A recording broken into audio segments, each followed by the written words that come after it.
Good afternoon, everyone, and welcome to this meeting to discuss the temporary asylum accommodation that is in Folkestone. I'm very pleased to say we have a large panel of people to help us answer all these questions, and I'm going to go to each of them individually and ask them to introduce themselves, and then afterwards I'll start to go through the questions that we received.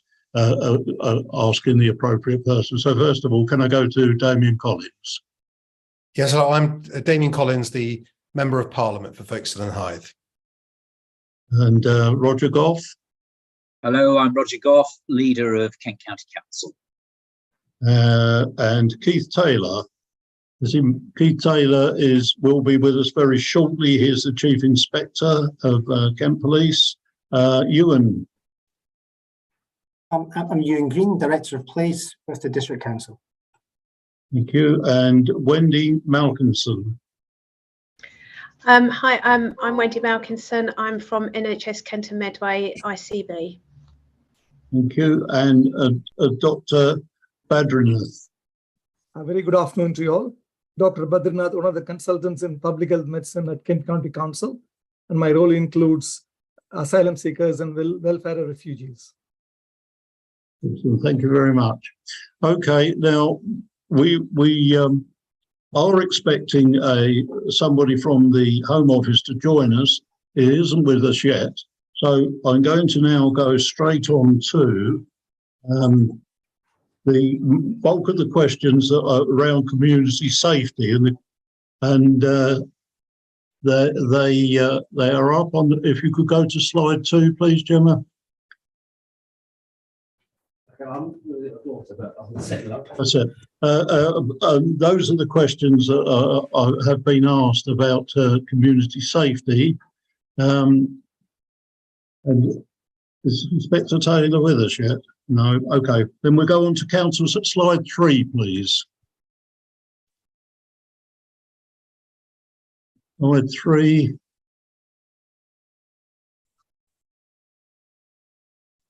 We have slide 3. Excellent. Okay. Now we can go on. The questions were received in. You can receive that with relation to the council services, and I'll call on Councillor Roger Goff to start. Thank you. Thank you, David. Good afternoon, everyone. I'm Roger Goff, the Leader of Kent County Council. In terms of the work that we do in this area, the first thing to say is that we work with councils across Kent, including Folkestone and Hythe, in assessing the overall impact which migration has on the county, and we take up issues related to that with national government. Now, Kent, of course, is enormously affected just by our geography by migration in its various forms. And of course, in Folkestone and Hythe, we've seen over the last couple of years Napier Barracks, so that is certainly not a county council facility. Up in Thanet, we've seen Manston, and Kent has been very much participating in national schemes relating to resettlement, for example, of Syrian and Afghan refugees. And as a point of intake, Kent experiences particular pressures. And it was on that basis that all the 14 leaders of councils across Kent and Medway, including David and myself, wrote to government back at the very start of November, setting out our concerns about the impact that this would have on the county. And we continue, since that time, we've sought to build a dialogue with government. I think that has improved communication. It doesn't necessarily mean that we always get all of what we want, but it has certainly improved that communication. And we will continue to challenge where we believe that hotel provision, for example, is in the wrong place, but it's not ultimately our decision. The main area of responsibility which the County Council has relates to unaccompanied asylum-seeking children, unaccompanied minors. This is something which has, of course, been a big issue for us for many years. We did reach what we believed was a very good agreement with the Home Office, where Kent would take its share of these children. We would supply what is called a reception and safe care service, which would deal with the immediate needs of these children after they arrived before they went on to other authorities, and to have a robust national system to ensure that there was a fair spread of looking after these children across the entire country. The difficulty that we had last year was the sheer scale of arrivals, and it is for that reason that there have been a number of asylum-seeking children's hotels, including, of course, 2 in the Folkestone and Hythe area. They are not the responsibility of the County Council. They're very much Home Office facilities. However, we do play a role when, if and when children, as has been publicised, go missing. We play our part working with colleagues such as the police and other local agencies in safeguarding and seeking to find out whatever information there is to ensure that they are located. And we are part of the debate for the national solution for national search for solutions in this area, because everyone would agree, I think, that this is not, hotels are not the right answer for unaccompanied asylum-seeking children. And in fact, the model that we've set up of what's called safe care and reception may be one of those things that is being looked at nationally as to whether that could be applied elsewhere, with the aim ultimately of not having reliance on hotels. But we are certainly not in that situation yet. In terms of other services, clearly we oversee education, though it's fair to say that asylum seekers have not had an effect on education provision in Folkestone and Hythe. The 2 hotels for unaccompanied asylum-seeking children, the average period that those young people stay there is about a couple of weeks, about 16 days. So they clearly pass through before they are part of the education system in Kent. And indeed, the other hotel is very much focused on adults, many of them younger, but not of school age. And that also means that the role we will sometimes play in terms of social care, social services for very vulnerable adults, has not really been called upon in that case, in the way that it was in the case of Napier, where we worked very closely with our colleagues, amongst other, in health and in public health. And on that, you'll be hearing later from Dr. Badri, so I'll leave that to him. As I say, we do provide support for resettlement schemes, such as I mentioned, the Afghans and Syrian schemes. And of course, we do play a role in other migration-related issues, such as Homes for Ukraine. But when it comes to specifically asylum and the asylum seeker hotels within, in this case, Folkestone and Hythe, we are not so directly involved, except in the areas that I've described. And I think you'll be hearing later from Migrant Help as to the role that they play in some of that additional support. So David, I'll leave it there. Thank you very much, Roger. Now I'll go to Ewan. Thank you, Leader. And I think for the District Council role, there's 2 key roles. One is about the services we provide to facilitate and support temporary accommodation as it stood up. And then secondly, it's the overall coordination and partnership working to address local issues, which of course do arise. So in terms of services, we've got a range of regulatory services, including environmental health and food safety, and they can be involved to ensure that the temporary accommodation facilities are at the appropriate standard at the point of being stood up and throughout their operation. We also have our community safety and environmental protection teams working as part of the community safety partnership. And they work with the local communities and the site operators and those accommodated in the accommodation in relation to issues such as antisocial behaviour or littering. And a key part of this work is to ensure that local bylaws and regulations such as public space protection orders are fully explained as part of the information provided when someone arrives in the temporary accommodation. And that includes translating guidance into a range of languages. And the teams also respond to issues raised by the public and address these with the site operators and the Home Office as required. Our community-focused officers work on a daily basis with the public and voluntary sector partners to facilitate a wide range of wraparound services provided, and you'll hear some more about that in some of the other responses. But central to this is regular meetings that take place with all the lead agencies, and that includes, importantly, the site operators and the Home Office, where issues can be raised and then addressed.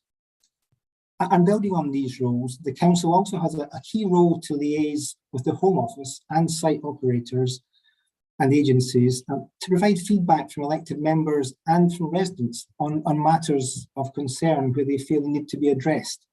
Or indeed, other examples of good practice for the joint working that we do in Folkestone and Hythe that can be promoted nationally on this agenda. And a brief comment, if I may, just in terms of the potential impact of hotel use on tourism. And of course, Folkestone and Hythe, a coastal destination, we do rely on hotel accommodation for the tourism sector. We are concerned about the impact of the ongoing temporary accommodation, nature of temporary accommodation and the use of hotels. But we do engage regularly with business and tourism groups to keep an eye on this situation, engage the impacts, and will no doubt throughout the coming months be engaging with the Home Office on that agenda. Thank you, Leader. Thank you for that, Ewan. Gemma, could we go back to the second page, and welcome Chief Inspector Taylor, who is going to answer the questions we received about the safety and harassment and the safety of the local community. Inspector Taylor, welcome and thank you. Thank you very much, Leader. Thank you. Apologies for being a slight bit late. I had a few technical issues there, but I'm the Chief Inspector for Folkestone and Hythe District, and I've had a look through a number of questions that have come through to us, basically around four main categories. The first point that I'll talk about is the safety of migrants. So just in sort of wider terms, generally as Kent Police, we work with partner agencies to look ahead in terms of the likelihood of crossing events within the channel, and that enables us to make sure that we've got appropriate resources in place to deal with the initial point of landing. Specific resources that aren't tied into other daily business, who can respond very quickly so that we can be there until our Border Force colleagues arrive to take lead from that point forward. The conveyance is responsibility of Border Force, and there were some questions that were put through in terms of the search protocols of individuals before they are then moved to processing locations. And unfortunately, I can't particularly answer that question. I think it's probably part of Border Force policy. But our initial attendance is to monitor and make sure the welfare and well-being of those individuals, prioritising the preservation of life and any medical requirements, considering the conditions that they may have faced coming across the channel, probably in insufficient clothing for the conditions. Leading on from that, there were then some questions around the protection of, firstly, people who have been placed in asylum seeking hotels and locations from harassment. One issue that we face occasionally is people turning up to conduct photography within the area. Usually there is an underlying element of provocation in that regard, and we do attend and try and engage with those individuals, mindful of course that people have a right to take photographs in public, but where that behaviour becomes harassing, we do look at opportunities to try and deal with that. Also, we want to understand who those individuals are and what their purpose for being there is. And sadly, there's often an underlying theme that they require, or they're seeking a response, usually from the police, which they can then publicise on social media to further their own arguments, shall we say. Excuse me. In terms of individuals staying in these locations, we also had a question come through around whether or not people were able to report harassment on behalf of those individuals. Well, my answer to that is yes, please do.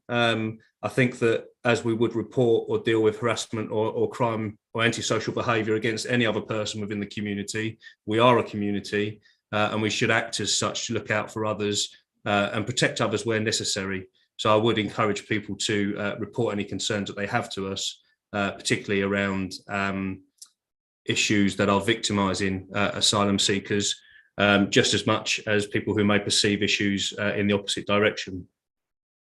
There were some questions around the safety of the local community, and very interestingly, a few assumptions I think may have been made. There was an interesting question which highlighted that rumour and speculation leads to fear of crime where asylum seekers are being housed. Are there statistics or evidence and figures actually relating to crimes, or is it scaremongering? Well, what I would say is Folkestone and Hive District for the month of December saw the lowest recorded crime for the entire rolling year for a calendar month.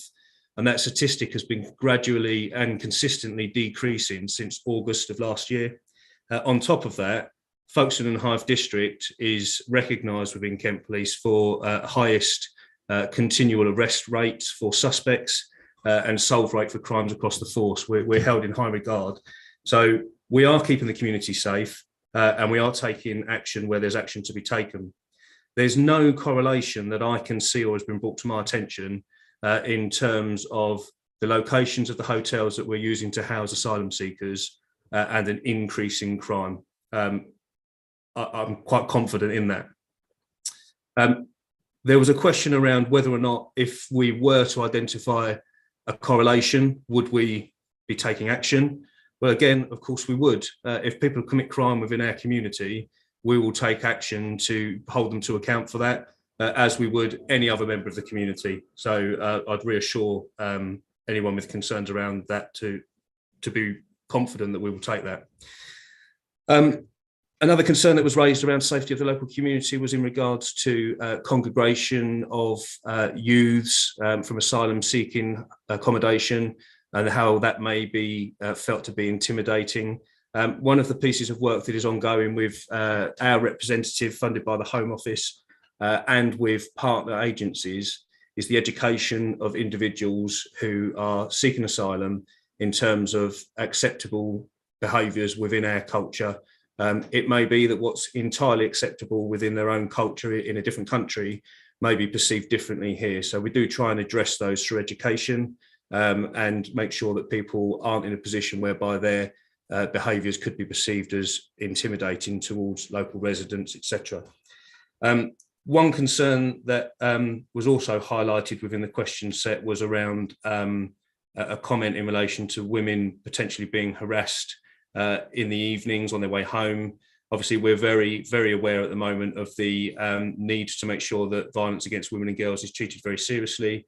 Over the last few months, we have had additional resources, additional patrolling in our hotspot areas, the town centres, which does overlap with some of the locations that are being used.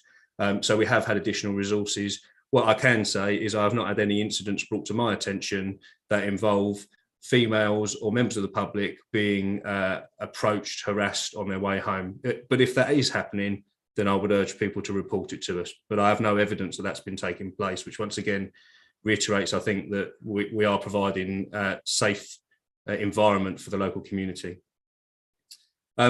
There were also a series of questions around the impact on organised crime.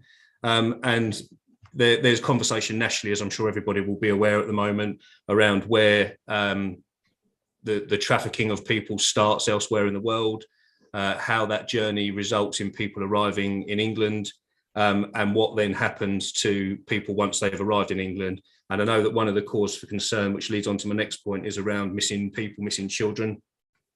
What I would say is I won't comment specifically about organised criminal networks. We may all have our own thoughts around that. What I can cover off is that we have had, since January of last year, from hotel and care placements, 295 reported missing cases. 133 of those have been located and 4 returned by choice. Only 4 people who had been reported missing from within Kent during that 1 year period have been subject of an arrest, and they were arrested outside of Kent for other matters that had occurred in another county. We treat missing unaccompanied asylum seeking children very similarly in the first instance as we would any other missing child. They're considered to be vulnerable due to age. We will make initial inquiries around contacts. We will try and do any investigation we can immediately to identify where they may have gone, the circumstances of them being missing. and what we can best do to find them.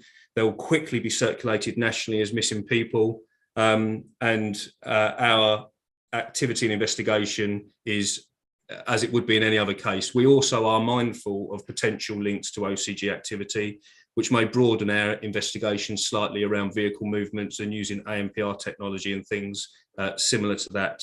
I think, if I can just refer back to my first set of notes, I've broadly covered there most of the points that were raised. There were a few questions that were fairly similar, which I think I've tried to provide an overarching answer for. But if there are any further questions, then please feel free to come back to me. Thank you, Inspector Taylor. Can I just ask if anybody from the Home Office has managed to join us yet? If not, can... Good afternoon. Sorry, can I double check you can hear me? It's Nick Jarrywall here. I'm the Director of Asylum Support from the Home Office.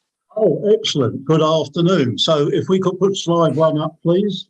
I apologise. I hadn't clocked it was a Zoom meeting, so it took me a minute to join, and I'm also under my other half's Zoom account. So yes, well, that doesn't help. But carry on if you could answer those questions. Thank you, Nick.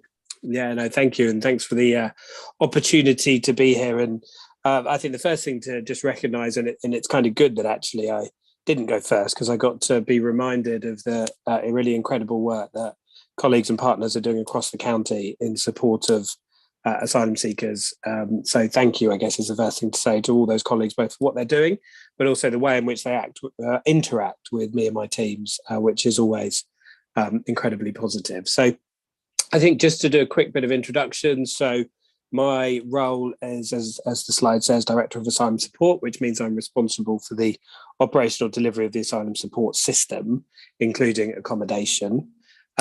Just a quick summary of what our obligations are for those who aren't fully aware. We have a statutory obligation as government to provide asylum support to asylum seekers who would otherwise be destitute. Excuse me. And in practice, what that means is, in most cases, or in many cases, accommodation, but also a small amount of money on top to meet asylum seekers' essential needs. In one of the questions, there was reference to this, and just to say that I think some of the numbers which are circulated around the money that asylum seekers receive are quite far off from what the reality is. All of the detail is published, and for asylum seekers in hotel accommodation receiving 3 meals a day, the amount they receive per week is well under under £10. So we're not talking about huge amounts of per person here, but I recognise absolutely the total cost of the system is significant. In terms of the questions that were posed and were shared with me in advance, I think if I can take them in chunks.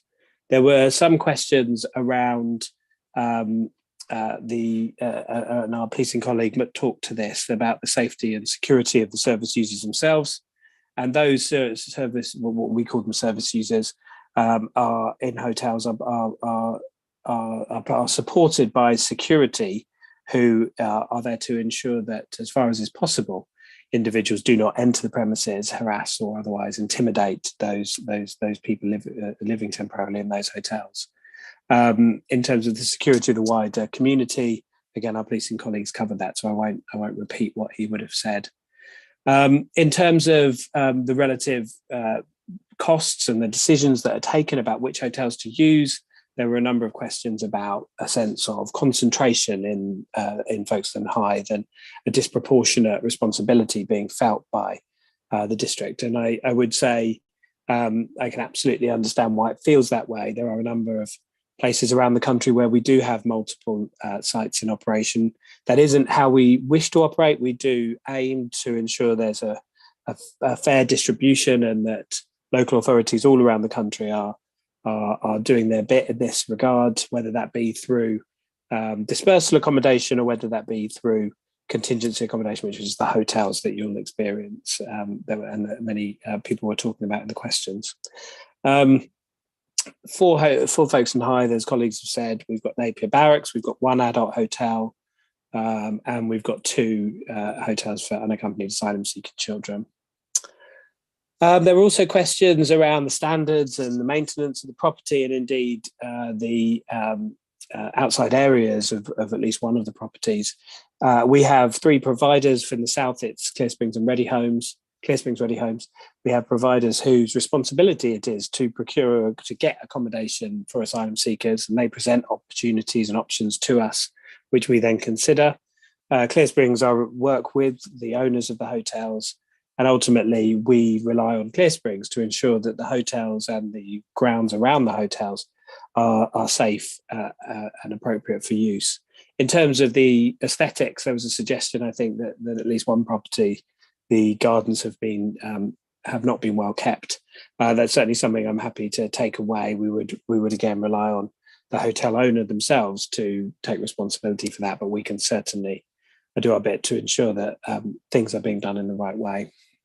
There's questions around what happens next. How long are these people going to be using these sites? How long are these sites going to be in operations? And a colleague talked about potential impacts on the tourist trade. That was another theme. Excuse me, you'll all be, or many of you will be familiar with the speech the Prime Minister made just before Christmas, which set out a multi-layered plan for addressing some of the issues that the asylum system is facing as we speak. And all of the things the Prime Minister announced are moving at pace. Lots of effort within central government, in collaboration with local government and with other partners to make sure we're making progress against every part of that plan. Specifically for this purposes of this conversation, there's a lot of work being done to ensure we can take decisions quicker and get people moving through the system quicker, which will ultimately mean there is a need for there's less need for accommodation. But when we do need accommodation, the 2 big things that we're looking to do are look at large sites, and the Prime Minister mentioned some of the potential options there. So bigger sites with larger numbers rather than lots of sites with fewer numbers, and those are being considered all around the country as we speak. And then dispersal, so making sure that there is more sustainable accommodation in every local authority around the country, again reducing the need for hotels, and again making sure that the burden is shared around the country.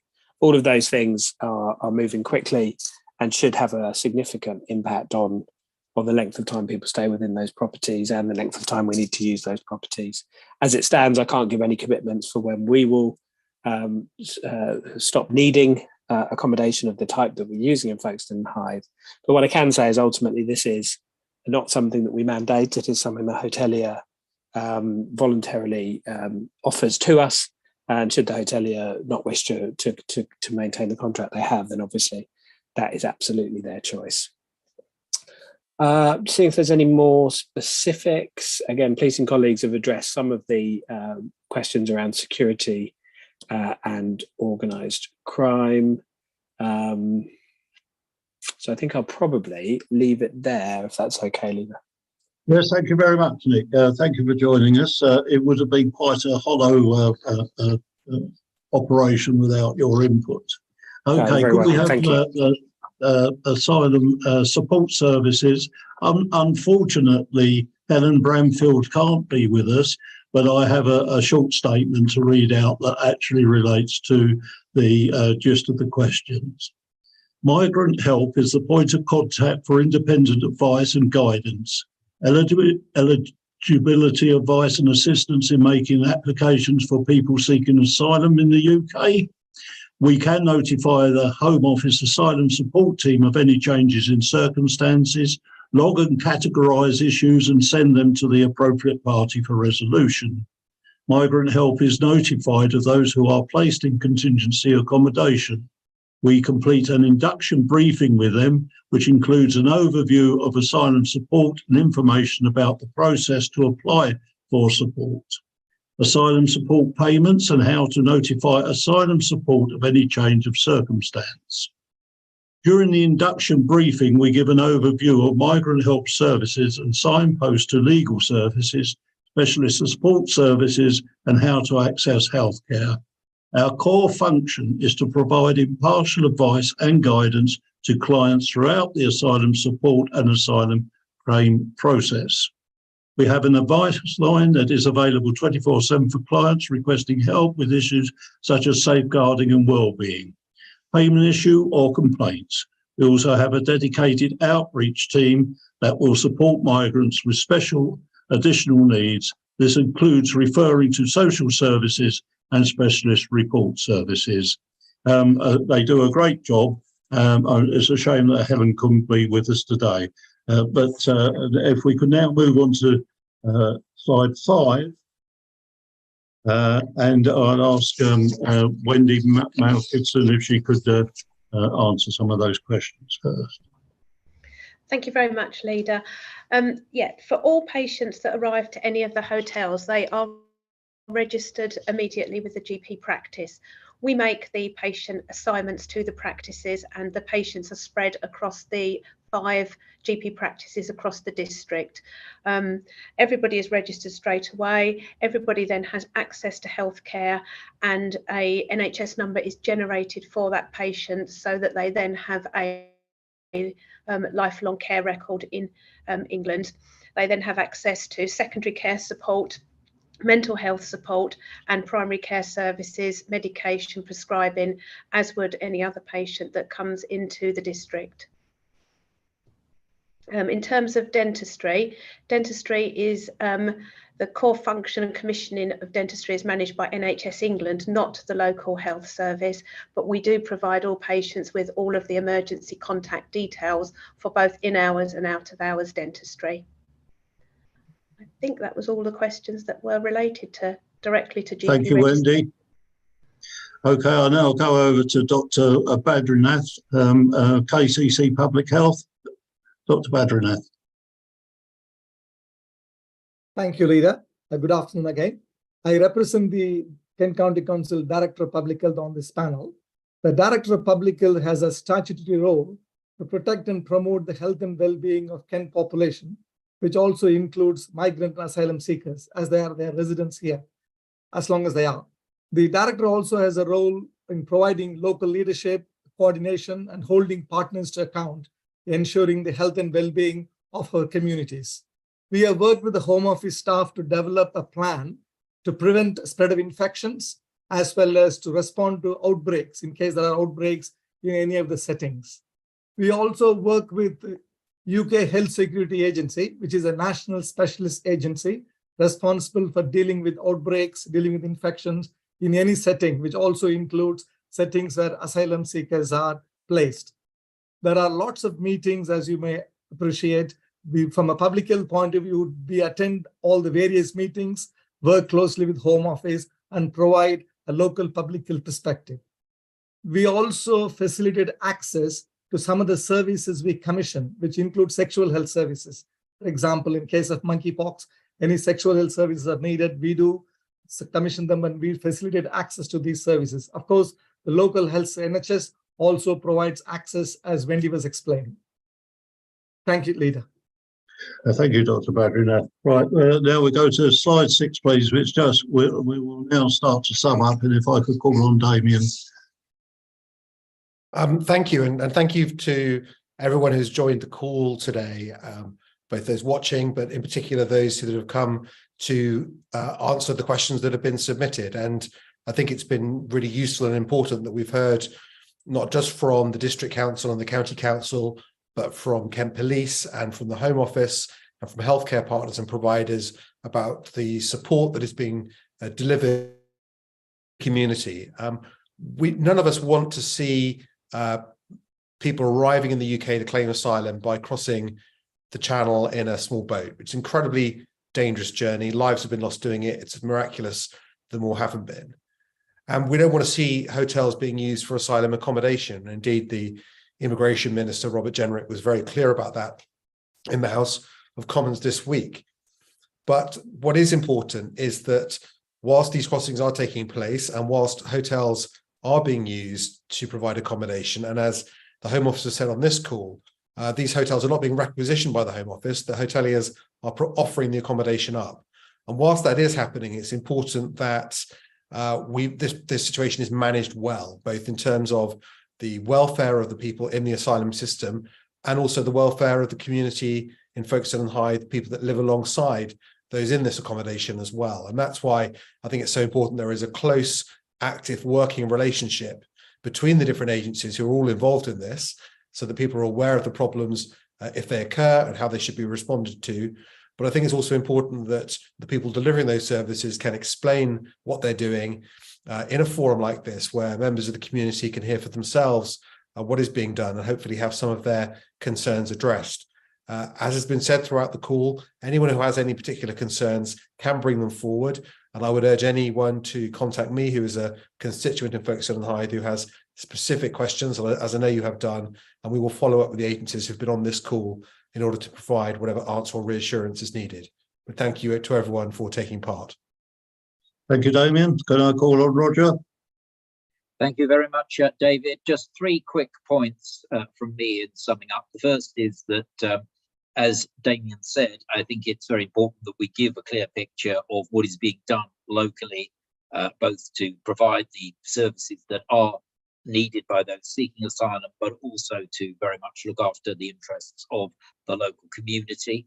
And I hope we've managed to set out how the various bodies which we all represent on this call are seeking to do that. The second is that I think we do seek to present to our colleagues in national government the particular situation of Kent and of Folkestone and Hythe, and always urge that in the decisions government has to take, and we appreciate that they have to take those looking at everything from a national perspective, that there is an all-round view taken of the pressures and of the circumstances that we have here in Kent, in particular, as I say, in Folkestone and Hythe. So, for example, the range of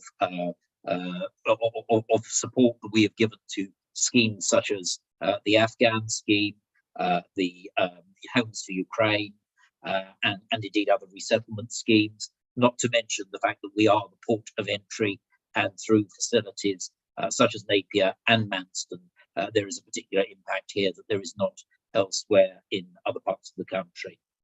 And finally, I think we've all agreed, and I think it is, as has been said, a clear perspective nationally that we all recognise hotels are not and should not be a lasting solution. Nick set out very clearly, I think, some of the policy strands the government is pursuing, and we will all seek to support that wherever we can to get to a position where hotels are not needed. And I think we recognise that's doubly important in a community reliant on tourism to a certain degree, as Folkestone and Hythe is. And so if we can get to that point sooner rather than later, that will certainly make a major difference to communities such as this. Chairman, I'll leave it there. Thank you, Roger. Could we put the final slide up as I sum up, please?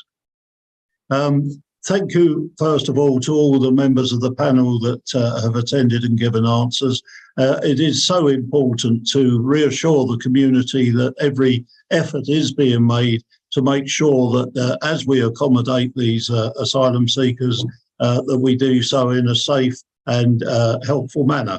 And we do have to remember that this latest standing up of hotels was caused by an absolutely phenomenal number of people crossing, and it left the whole system creaking at the edges. I think that we really do have to say thank you to the people that are looking after us for that. They're doing an absolutely tremendous job. If, as has been said by nearly everybody, if you have further questions, you can contact Damien, you can contact us, you can contact the Home Office, and you can contact Migrant Help. Thank you and good afternoon.